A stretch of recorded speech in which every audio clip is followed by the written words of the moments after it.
You just start saying about that how the inscription was found by the Jammu. Yes. You see, Tanjavur became the capital of Chola country during the reign of Rajaraja's grandfather, I think.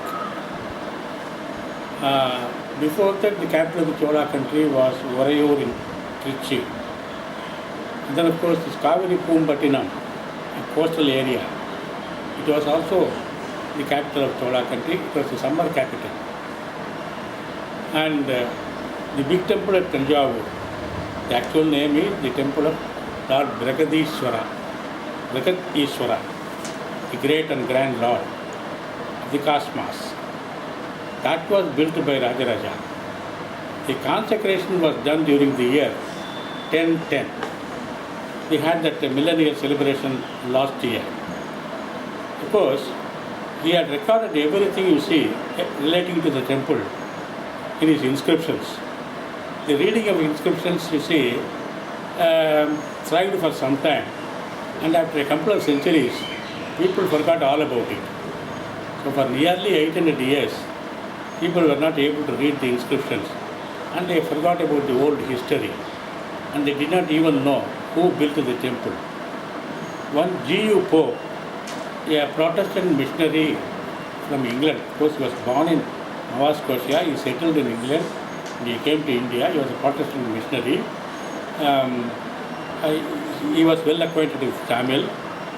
He was commissioned to photograph the temple at Tanjavur and the other places and the other shrines near Thiruvayur. He brought out a book of this size, and the caption of the book is this: the government photographer was the person who was entrusted with the work of filming the shrines.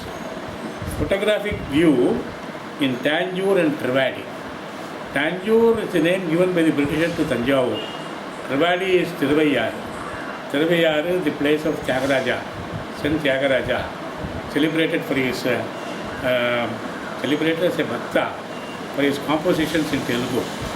Every year, a music carnival is held in Thiruvayur in honor of Tyagaraja. The photographs were taken by the government photographer. The year is 1858. So, in 1858, when Dr. Pope wanted to write something about the temple and wanted to supply other details regarding the icons, of course he made some local inquiries. From them he was able to get this type of information. There is no mention of Rajaraja's name. Somebody told him that the temple was built by a Chola king known as Kaduvetti Chola. Kadu means forest, Vetti means cutting, a Chola who deforested the area. And he says he hailed from Kanjipuram, which is in Tondaimandalam near Madras. Now, that the inscriptions are in Tamil, that was discovered by a German archaeologist whose name is Fulsch. He did it towards the end of the 19th century, after 1890. It was who first brought to our notice that the builder's name is Rajaraja, and the temple goes by the name Bragadishwara. All those details were actually rediscovered by that great scholar. As I said, as it is well known, the tower on the Sanctum Sanctorum is taller than the tower at the beginning, which is known as Rajagopura. It is the tower on the rising above the Sanctum Sanctorum is called Vimana. This is the one and only temple where the Vimana is taller than the Rajagopura. That is the specialty about this temple. This temple was built according to the principles enunciated in Saiva Agama. It is called the Makuta Agama. So the festivals, all things relating to the temple are conducted in accordance with the rules and regulations laid out in that Agama. Till today they are observed. And A very old copy of this Agama, Makudagama, is preserved in Tanjavur, Saraswati Mahal. Saraswati Mahal, you know, is world's greatest library of Sanskrit manuscripts. Thousands and thousands of Sanskrit manuscripts are available there. That is the one place you see. Of course, there are many manuscripts already available there, but Sarfoji is the second, a great scholar. He went to Benares with a number of scholars, copied out several copies of Sanskrit manuscripts, and we have the best of manuscripts here in Tanjavur. Temples in the south, particularly in Tamil Nadu, they are built in accordance with the principles enunciated in the Agamas. Be they Vaishnava temples or Saiva temples. There are 28 main Agamas for the Saivites. Makuda Agama is one of them. Of course, during the Vedas do not talk about temples at all. It may come to you as a surprise. The worship is done in one place today. Tomorrow it can be abandoned and it can move to some other place. Therefore, the construction of temple, the selection of site, the various rituals pertaining to these things, you see, they are only contained in the Agamas. Therefore, all the Saivite temples here are built according to the Saiva Agamas. And this Makuda Agama is one of the main Agamas. And this temple, of course, follows the Makuda Agama. What is the period of these Agamas being composed? Okay, fine. When we talk about Agamas, during which century was they? Agamas are very ancient because, I mean, they are actually contemporaneous with the Vedas. See, the point is this: Saiva Agamas are important for the Saivites because Vedas speak about Shiva, also known as Maharudra, then Mahavishnu, Brahma, so many other deities. But Shivagama speak only about Shiva. Therefore, a Saivite is supposed to follow or lay more emphasis on the Saivagama. And consecration of the temple is done only in accordance with the principles enunciated in the Agamas. So, for actually running the temple, we depend upon the Agama and not the Veda. It is in this context you see the Agamas play a more vital role than the Vedas. It looks like that is an incomplete. The point is this: Gangaikonda Cholapuram was built by the son of Rajaraja Chola. He had a very grand idea, and he wanted to even excel his father in providing a greater temple. I don't know why he abandoned it later. I don't know why. Because the temple was literally fashioned after the one which is here in Tanjavur. He also, you see, laid the great foundation, made elaborate arrangements, did all those things, you see, which were necessary to carry out his project. And we don't know, it's a matter of guess only. Then perhaps he thought, you see, he should not excel his father. He should be a dutiful son. He wanted to proceed to Gangaikonda Cholapuram. He wanted to have his capital there for the simple reason he wanted to be near Chidambaram. He is very much devoted to Lord Nataraja. He wanted to be closer to Chidambaram. Of course, he erected huge walls. Actually, you see, all the walls were dismantled and they were used when this lower Aniket was built by the Britishers. But for the stones, you see, which were gathered from the great walls, you see, which surrounded Gangaikonda Cholapuram's temple, they could not have built the dam itself. Anyway, it is also a temple to be reckoned with, an excellent temple. But the bull there is not as great as this one. Gangaikonda Cholapuram temple also acted as an arsenal for the king. Very many weapons were stored higher up in the temple. The path leading to that is through a single step, slightly winding, only one person can go. Therefore, to capture all those arms, you see, they have got to go up there and do it. But before anybody reaches the top, the man on the other side can simply push him and he will fall down. Therefore, it was a place, you see, used for the safeguarding the weapons of the kings also. You can feel it. In Gangamala Chodapuram. You go near the Sanctum Sanctorum, you will feel it is cool during summer, warm during winter. I don't know what type of stones were used for this. But you can have this experience when you visit that place. Yes, please. Airavateshwar temple, Yes. that's also a Chola. Dharasaram. Yeah, Dharasaram. Dharasaram temple, that's important because so far as the Shaivites are concerned, the canonical works in Tamil are known as the Shaivite Tirumurais. They are 12 in number. And then so far as the Shastras are concerned, they are known as Shaiva Siddhanta Shastras or Meganda Shastras. They are 14 in number. Of the 12 Tirumurais, the last one is known as the Periya Purana. This is Periya Koil. Periya means Maha, great. Periya Purana. That Periya Purana was indited by the chief minister of Anapaya. That is, Anapaya is Kulotunga II. 63 Nayanmar, 63 Bhaktas. It's a hagiography giving the life and achievements of great devotees known as Nayanmar. All the 63 Nayanmar, you find their figures etched in Dharasaram. Yes, in the walls. Somebody should have shown you that. All the 63 Nayanmar, their figures are etched there.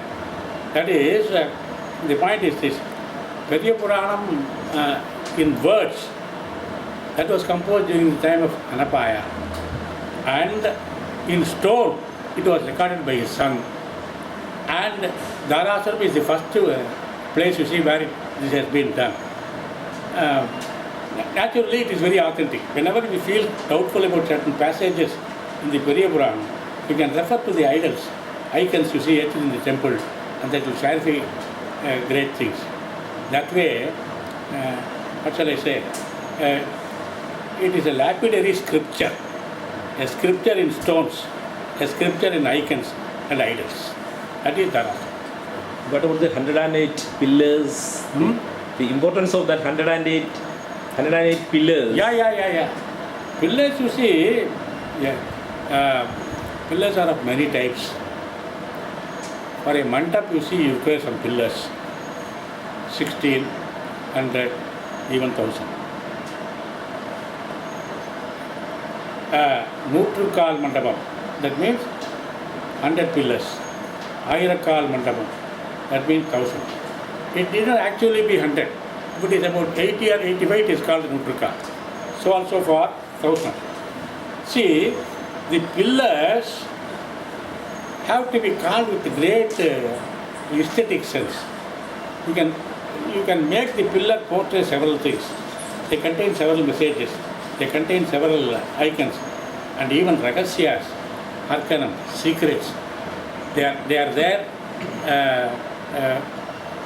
in coded language. Somebody competent to read them, you see, but decode it and then read it and then pass it on to persons who are competent to keep the secret. Even for those purposes, pillars are used. That's what I know about this. These, can you say something about the contributions of the Marathas to Tanjavur? Marathas, you see, Marathas became weak after a time, but they were fosterers of art. They fostered music, they fostered dance, they fostered literature. Some of the kings were themselves poets, eminent songsters, and they were able to compose hymns. That way, you see, they maintained the tradition up to Sarfoji. That is till 1820 or so. And thereafter, you see, they became nominal kings, and they had to depend upon the doles given by the Britishers. Therefore, This, in addition to the tradition of Tanjavur, what are the things Marathas added to the tradition? before Marathas, the Nayaks did it. The Nayaks gave us the Telugu language. All our music compositions are in the main only in Telugu. Even now, Tyagaraja sang the body of his compositions in Telugu. Dikshadra, of course, Telugu and Sanskrit. Shama Shastri, Telugu. Some songs in Tamil. But the gift actually came from the Nayaks. They also maintain this art of dance, you know. Near Tanjavur is a place called Bhagavata Mela.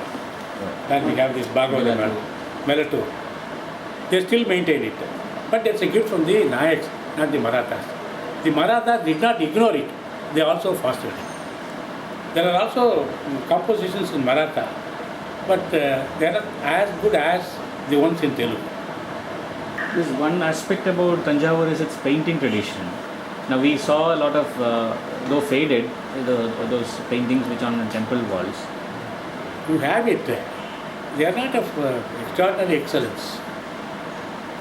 I won't say. It's as good as any other painting anywhere else. There is nothing individualistic about it. Is there any reason when sculpture and dance and music flourished so well, the art of painting didn't excel Painting in the was same there. way? Painting was there. But excellence was not of the same kind. Is there any Painting was good. Painting was good. Nothing very individualistic about it. It was good to look at. It was very pleasing. All that. Nothing of the unique type that can command, you see, universal respect. No, I won't say that. It was good, that's all. When you include, when you speak of dance and music, They were you great. naturally include painting also, though it may remain in the background. That's the point. When the art of sculpture comes, there, it was growing, when Rajaraja Dora, then it is Rajendra Dora, then his sons come. At the time of Dharasuram and that Subramanya temple, and the more subtle art, it was more, the subtleties of the art of sculpting is more visible to us. Yeah, that is, you see, the Subramanya temple, you see, it specializes in miniatures. In miniatures. Rajaraja trimmed, his trim, you see, was of a superior type, grand, great, vast, immense. Here you see, they specialize in miniature. When you do things in miniature, you have got to be careful about the depiction. It demands concentration, better execution. Otherwise, one small defect you see will mar the entire thing. So they cultivated it and they were successful. And even then I will only say, you see, that was good, that's all. I won't say it is to be compared with the Rajaput paintings and things like that. See, we are, as local people, we love our place. We say so much about it. And you have got to take it with a pinch of salt. No, but I'm saying about this sculpture, not about the paintings. In that Subramanya and Dharasuram. Yeah. Even now people are there to do it. Given an opportunity. Even now there is. Given an opportunity, in Chettinad you see, when they build such sculptures are even now available. That is still running in the blood of certain families. They can do it. Which are the families who are... They lie scattered. They lie scattered. Even for the making of idols, in Swami Malai, you go to Swami Malai, Nataraja Vigraham, they cast it. Any Vigraham, they will do it. They will do it excellently. Stone. Stone, of course, there is no difficulty because the stone masons are there. Here, you see, you have got to heat it, put it there, have a wax model, bronze. Even now, there are excellent people to do it. You know something about the Nagaswaram, Tavil, that particular aspect of the music.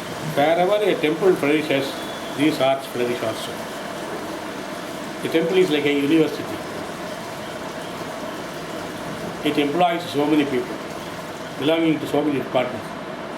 This Periya temple, this Periya Koil, see, it served as a bank, it served as a hospital, it served as a Agama school, it served as a school training, dancing. It offered work, you see, for songsters. So many things are covered by a temple. That is the nucleus of the society. One good temple can employ hundreds of persons and foster hundreds of artists. That was also That's how we fostered our arts. When the government takes control of it, then everything goes. That is the present question. No, what about the hospital? How? Yes, there was a hospital in the big temple itself, taking care of the patients, preparing medicines. That was the inscriptions speak about it. There was this banking system. I can give you some books about that. I cannot now offhand you see tell you so. Served as a hospital, served as a college, served as a school, served as a place you see training artists in music and dance. This Nagaswaram, of course, those were days you see when electricity was unknown. So when an instrument is played, you see, it must be heard far off. Flute, you must sit close by to listen to music of flute or veena. But Nagaswaram, you see, even without a mic, you see, a furlong away you can hear it on a still day, still night. So usually, these Nagaswara Vidwans were fostered by the temple. They are always attached to the temple. Tiruvallur, Tanjavur, Thiruvayar, permanently attached to the temple. My question is, how far Nagaswaram contributed to the growth of Carnatic music as a classical art form? Actually speaking, it was Tamil music which preceded the Carnatic music.